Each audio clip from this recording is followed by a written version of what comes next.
And let's get started, Scott, with you. And I don't know if you saw the new article in the New York Times. They're talking about that Houthis, and were able to shut down F-16 and F-35 jets.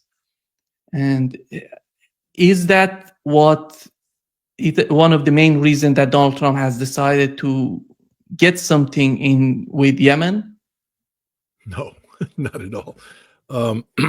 There's a difference between this is written by somebody who doesn't understand anything about combat, etc.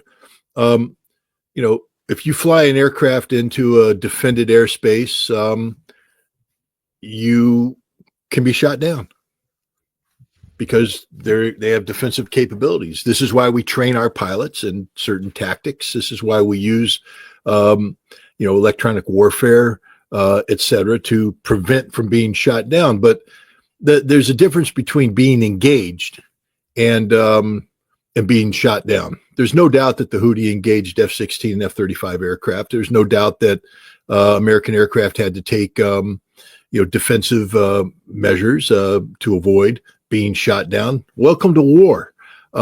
This is missing the point. The point isn't that the Houthi engaged F-16s and F-35s. The point is that the Houthi beat the United States.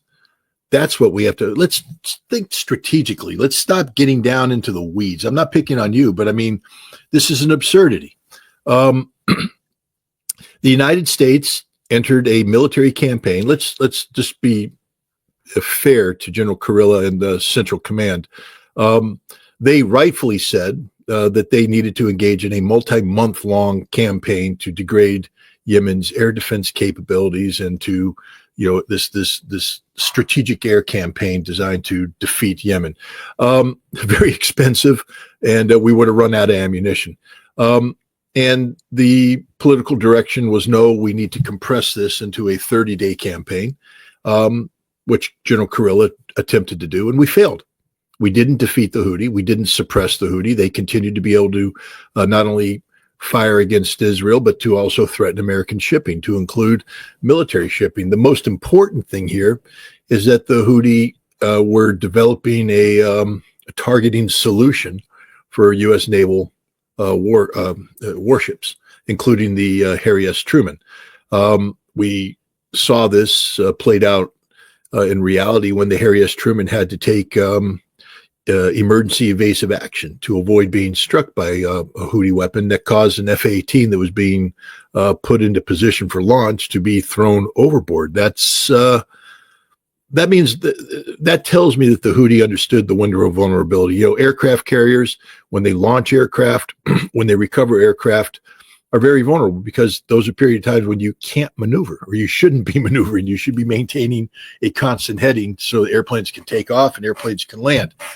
And what it is that the Houthi apparently were able to understand when the United States was going to be preparing to launch or recover aircraft and to time their attacks accordingly.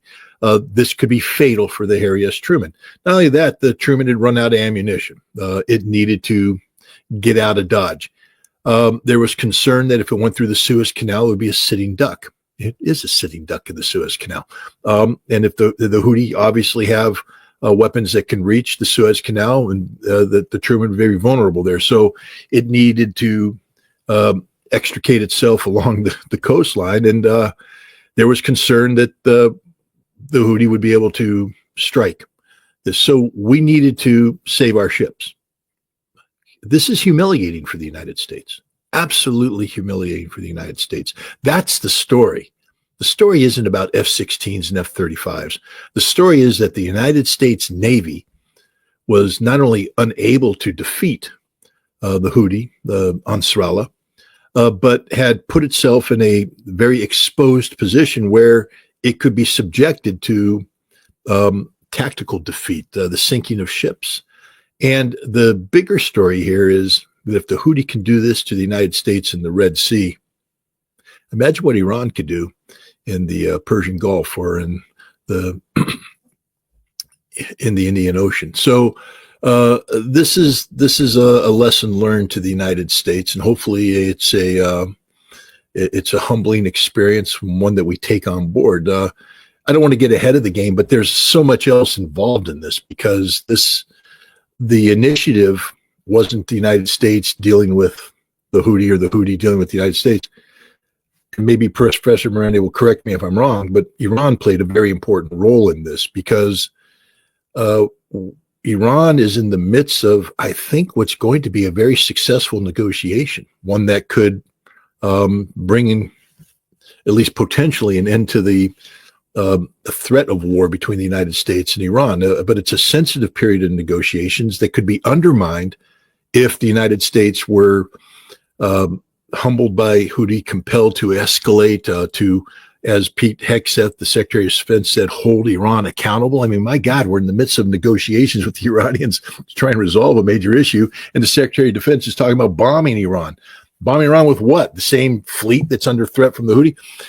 I think the Iranians wisely stepped in and said, we need to de-escalate this situation so that these negotiations have a fair chance. There's no guaranteed outcome on these negotiations, but I've heard positive things coming out of the Iranian side that I haven't heard in a long time. And I've heard similarly positive things coming out from the United States. And it would just be a shame that this chance for a negotiated settlement on this major issue, Iran's nuclear program, and the potential lifting of sanctions and I'm not going to say normalization of relations, but stabilizing relations between the United States and Iran, that it would be put at risk because Nasrallah kicked America's butt in the Red Sea. So I think Iran played a major role in this, and that's the other aspect of the story that's so much more important than whether an F-16 was forced to take evasive maneuvers or an F-35 had to likewise, fire off chaff and flares and avoid being shot down.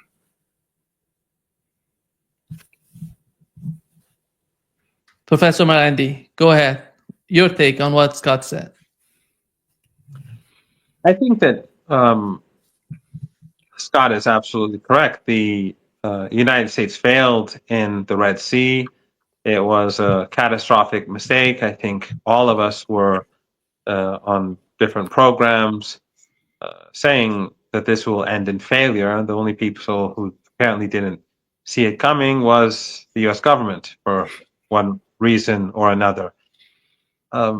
It's important that in this sense that Ansarullah was also not only able to fire its missiles and drones and harass the Americans. They lost 3 F-18s for one reason or another. They lost a number of very expensive drones, which were very key for their operations. But also the fact that F-35s in particular were threatened, according to the New York Times, shows that Ansarullah has a very high degree of sophistication. And if they can track U.S.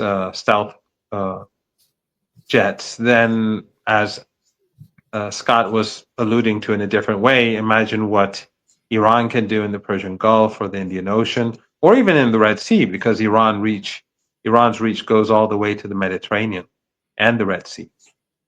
So I think it is a lesson for the Americans to learn that military conflict with Iran, a conventional war would end in failure.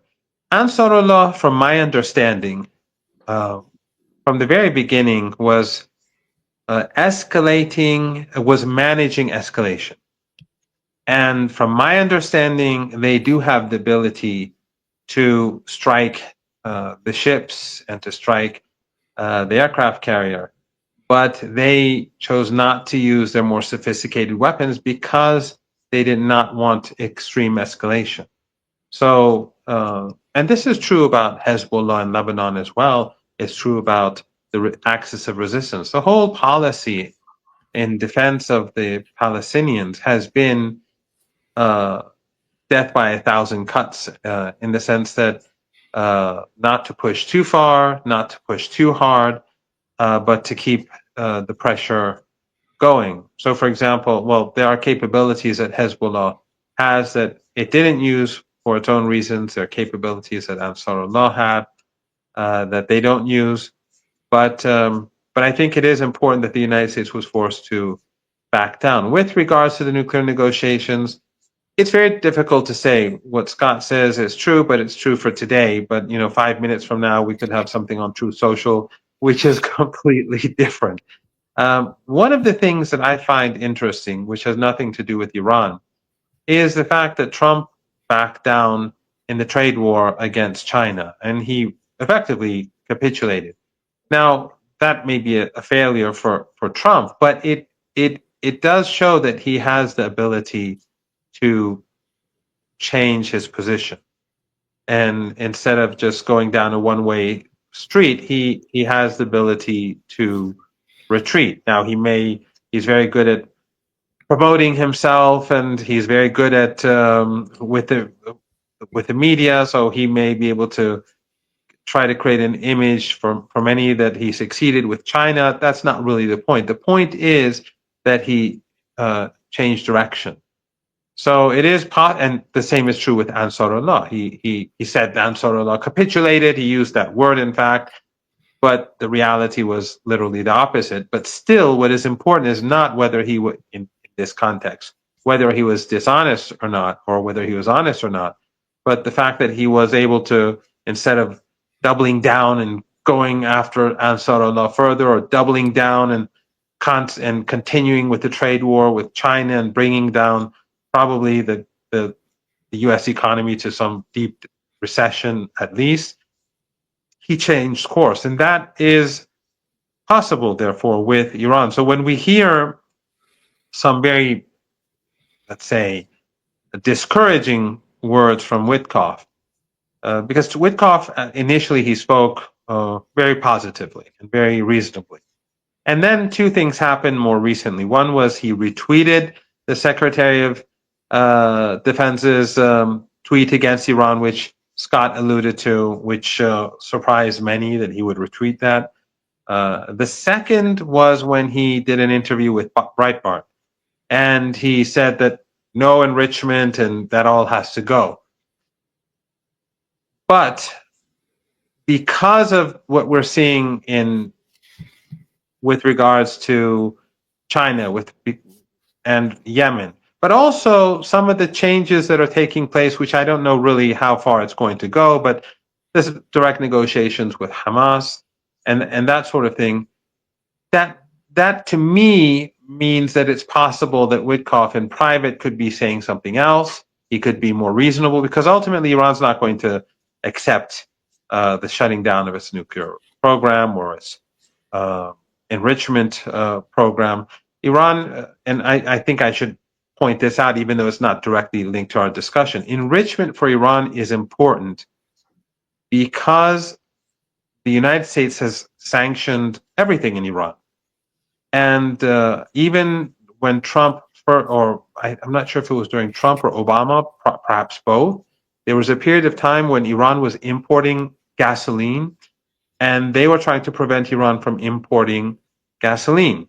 And so that led to this policy in Iran that we must be able, sort of like what Trump is nowadays saying about the United States economy, but we must become self-sufficient in certain things, and that includes the nuclear program, that includes energy, and that's why Iran will simply not compromise on enrichment, but on the principle of enrichment.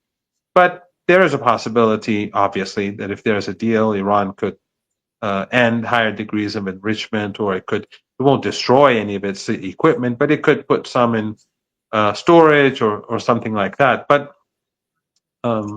again, because of some of the things that we've been seeing over the past few days, literally, I think I think it's fair to say that despite some of the things that Witkoff has said and done, I think it's quite possible that behind the scenes he's going to be more reasonable at the negotiating table, at least. Yeah. By the way, one of the good signs, Scott, with Donald Trump and his attitude is the new sort of talks between the United States and Hamas. And they have released a prisoner a Israeli-American prisoner, and to show some sort of goodwill gesture to the United States. And do you find it right now? It seems that you follow the Israeli media. It seems that they're in panic right now. What's going on, in your opinion, with the case of Hamas? You know, as Professor Marandi has noted, give Trump 24 hours and you're going to have a completely different emotionally based foundation of American policy, and then give him another 24 hours and it's going to shift all over the place. I can't explain why he does this. Is this strategy on his part? Is it that he's a weak-minded individual who simply repeats the last thing whispered into his ear by whatever advisors closest to him? It's very difficult to assess this. I've been trying to give Trump the benefit of the doubt. I've spent a lot of time trying to superimpose strategic thinking on his actions, shoehorning it in sometimes when it's difficult to do so. I can't. It's hard. I'll give you my take, but I'm prefacing it by this is very hard to do. It's very hard to understand what's going on. I think I'm done with giving Donald Trump grand strategic capacity, meaning, I don't view him as the modern day Clausewitz or Sun Tzu or, masterful tactician as Strat. I view him as a very simple-minded man who is not able to comprehend fully the complexity of the issues he's articulating about. He acts on not on depth of understanding and knowledge, but on very shallow reasons. And because he is a narcissist, many of these reasons revolve around issues of his ego. And I think what we see with Israel is that he feels betrayed by Benjamin Netanyahu. I mean, it's as simple as if you've watched The Godfather, Godfather 2, Michael Corleone and Fredo. And Trump has now kissed Fredo and he's sending him out on a fishing boat, and Fredo's going to get a bullet in the back of the head. That's Netanyahu's fate.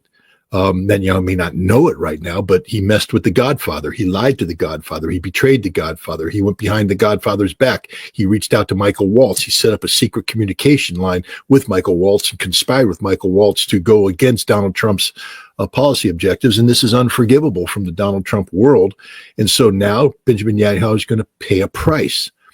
And this price then translates into American policy.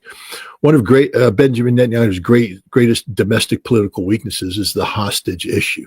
If you've been studying what's happening in Israel, you know that Netanyahu has lied to the Israeli people from day one about he has no intention of letting the hostages go. He will kill them all. And he wants to kill them all. He is trying to kill them all. He's not trying to rescue them. This is a man who lied to the Israeli people, tried to blame Hamas for the failure of the release of the hostages.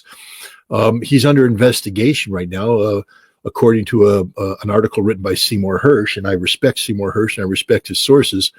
Netanyahu, early on, the Israeli forces apparently captured some Hamas internal policy documents, and one of them was what Hamas's posture was vis-a-vis the hostages. And according to this document, there was some thinking on the part of some that Sinwar should take the hostages, leave Gaza, and take the hostages to Iran.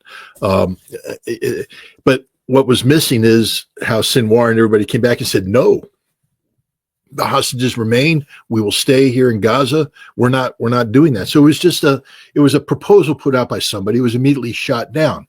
But this document exists. So what Netanyahu did is sent one of his advisors to. This document is so secret that the Israelis refuse to acknowledge it exists. It's in a reading room in the Israeli intelligence headquarters, and you have to sign in. You're not allowed to take notes. You're allowed to read the document and leave. This guy went in there, copied the document verbatim, and came out, and Netanyahu released it on national TV, made reference to it as if to condemn Hamas.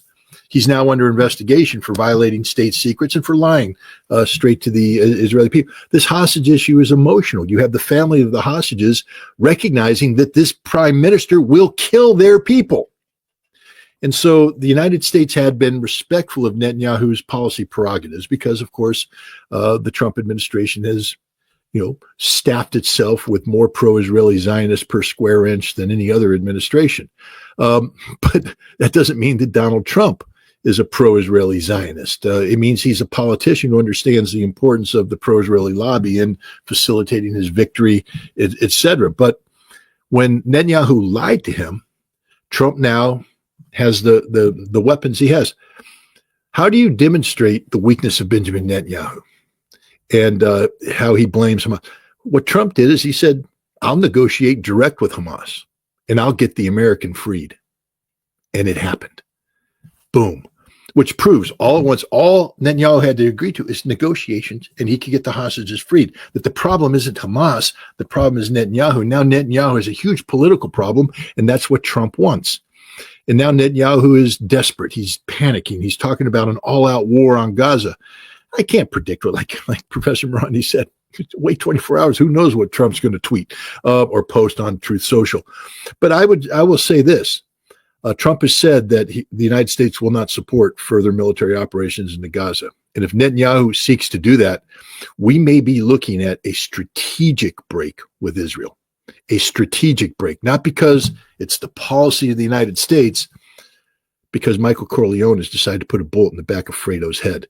As long as Netanyahu is the prime minister of Israel, and if he does things that are against what Donald Trump wants, there will be a price to be paid. Netanyahu is talking about, detoxing Israel from American security. I say, good luck with that, Bibi. We run your damn country. We own your country. This is what I've said all along. Everybody's like, Israel owns America. I said, no, it doesn't. Not even close. We own Israel. Israel can't do anything without us. And if Netanyahu wants to try to be independent, he's betting on support from an American establishment that isn't going to go against Donald Trump on this one. Donald Trump has made some choices. I don't know how far this is going to go. Like you said, Marco Rubio could come whisper in his ear tomorrow and Trump's going to, Benjamin Netanyahu is the greatest person in the world. I love him like a brother. He's great. Then the next day, Witkoff comes in and tells him something. Benjamin Netanyahu is the scum of the earth. He should be shot on sight. Who knows what this man-child who is the president of the United States is going to do? Because that's what he is, a man-child. This isn't an adult. This is a man-child with adult-like capability. This is the danger of giving a 5-year-old kid a loaded pistol. And that's what we've done by electing this man as our president. This is an embarrassment. I have never been more embarrassed in my life than the performance of this president, because it's not the performance of a rational actor. It's the performance of a narcissist, egomaniac who puts his own personal interests ahead of the nation that he's supposed to lead. But when it comes to Gaza and when it comes to Hamas, I mean, how do we assess this? I mean, you want me to say something like, it's amazing that the United States is now negotiating directly with Hamas. Well, it is amazing that we're doing that. I agree. But what does it mean? Is it reflective of a strategic shift that says we now recognize Hamas as a legitimate political body within the Palestinian nation? And when Trump says maybe he'll talk to the Saudis about recognizing a Palestinian state, that Hamas will be part of that governing authority, because that goes directly against every pronouncement ever made by Trump about Hamas. So is this formal policy, or is this just the man-child doing something to get revenge on Netanyahu? It's impossible for me to say at this juncture. Professor Marandi, your take on Hamas? I just wanted to explain something that Scott said. I think that document, if I'm not mistaken, was misused by Netanyahu and his team and misinterpreted for the public to imply that the martyr Yahya Sinwar wanted to leave and take the prisoners with him, but in reality was saying something different. He wanted Correct. to imply that it was his. But I think what Scott is saying is absolutely correct. But again, as he also pointed out, we don't know what's going to happen in a few hours from now. We don't know what Trump is going to post on Truth Social. Even if, for example, we do have a nuclear deal with the United States, it wouldn't be the JCPOA, because I was saying today to someone, it would have to be the JCPOA plus plus, in the sense that it would have to recognize Iran's technological advancements over the last few years because it came at a great price. Scientists were martyred, and Iran was under sanctions, and the Americans are not going to compensate for that. And also, it's going to have to end the loopholes that existed in the original JCPOA, which Obama used to cheat Iran, and so did Trump until he tore up the deal.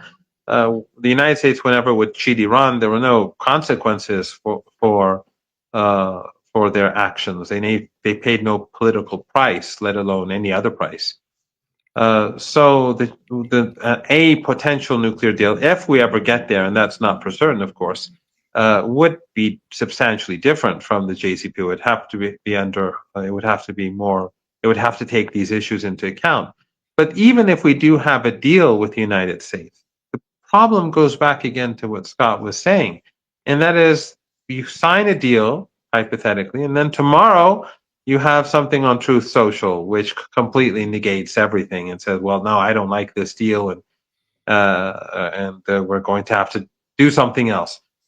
So it makes working with the United States very, very difficult. I don't want to say impossible because I don't want to, rule out any success. It just shows how complicated it is. Even the negotiations with China. What Trump did was he went back to where the United States was before Liberation Day. We have the same tariffs that existed back then. The only difference now is that besides the fact that a lot of damage has been caused, but also there's now a 3-month period where the two sides have to negotiate. And during these 3 months, business people don't know what to do. They won't know whether to purchase goods, to move their factories, to invest, not to invest, because there will be this sense of it's ambiguous where things will be in the weeks and months ahead. It's unclear, and I think that that's a problem that we're going to face with the United States and Iran. It's a problem that Ansarullah will have to face. If I was Ansarullah, which I'm sure they would. Right now, they're upgrading their military capabilities, they're bringing in new weapons, they're developing new technology. Why? Because we don't know, and they don't know definitely what's going to happen in the weeks ahead. So this is the problem with Trump. His supporters call it strategic uncertainty, but I think it's more the man-child definition. I think the man-child definition of Scott is more accurate. I think it's more of chaos than anything else. And this is something that we're going to have to deal with, not just Iran, the Russians. I mean, one other very interesting thing has been how Trump has sort of evolved over the past few months with regards to Russia. He could have on day one ended the war because he had momentum. He had won all the swing states. He won the popular vote, and he said during his campaign that he's going to end the war. He could have stopped it. He could have given the Russians the key concessions that they needed. Russians probably would have given him some concessions too to get this over with, but he would have had to give most of what Russia wanted, and then it would have been over. But he didn't do that, and now he's gradually, not completely, but sometimes he's sounding more like Biden nowadays. Now he's not Biden, he's not there, but Kellogg obviously seems to be as if he's a Biden employee.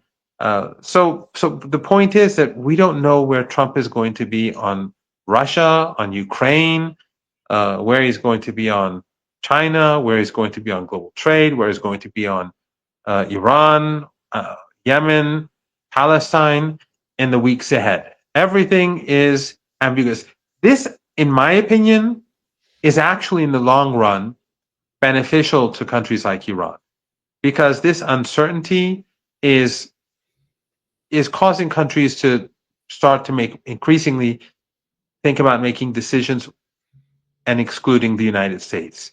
Now, of course, the trade war itself was an incentive for this, and other issues also created this incentive, the sanctions, and so on. But I think that this chaos in Washington is another catalyst that will push the global majority, the global South, perhaps some in Europe, who knows, to rethink their place in the global order. And I think that's going to speed in the tilt away from the United States. Scott, how much you've mentioned the recognition of a Palestinian state? How much of a game changer that would be if the United States under the Trump administration decides to do that?